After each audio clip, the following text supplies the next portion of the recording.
Taste the Daily. மக்களை ஏமாற்றி ஆட்சிக்கு வந்து திமுக குடும்ப ஆட்சியை நடத்தி வருகிறது எனவும் ஜனநாயக முறைப்படி செயல்படும் ஒரே கட்சி அதிமுக தான் எனவும் அதிமுக பொதுச் செயலாளர் எடப்பாடி கே பழனிசாமி தெரிவித்துள்ளார்.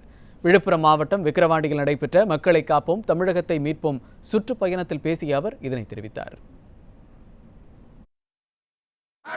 இப்படி கவர்ச்சிகரமாக பேசி மக்களை நம்ப வைத்து, விவசாயிகளை நம்ப வைத்து, ஏழை மக்களை நம்ப வைத்து வாக்குகளை பெற்று ஆட்சிக்கு வந்த பிறகு குடும்ப ஆட்சி நடக்குது.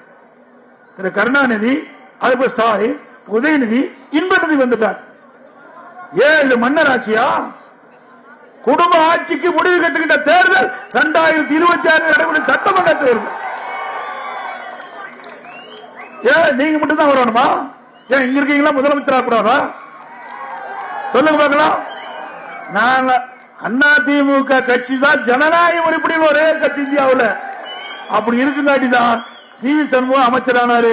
நான் முதலமைச்சர் உங்களால் ஆக்கப்பட்டேன். வேற எந்த கட்சியிலாவது இருந்தா இப்படி சாதாரண விவசாயிக்கு இந்த உயர்ந்த பதவி கிடைக்குமா? ஆக ஒரு ஜனநாயக முறைப்படி இயங்கக்கூடிய கட்சி அதிமுக கட்சி. அந்த கட்சி வெற்றி பெற்ற ஆட்சிக்கு வந்தால் விவசாயிகளை பிழைக்க வைப்போம், விவசாய தொழிலாளிகளை பிழைக்க வைப்போம், ஒட்டுமொத்த ஏழை மக்களுக்கு தேவையான திட்டங்களை கொண்டு வந்து தமிழ்நாடு இந்தியாவிலே முதன்மை மாநிலம் என்ற பெயர் வாங்குவதற்கு உழைப்போம், உழைப்போம்.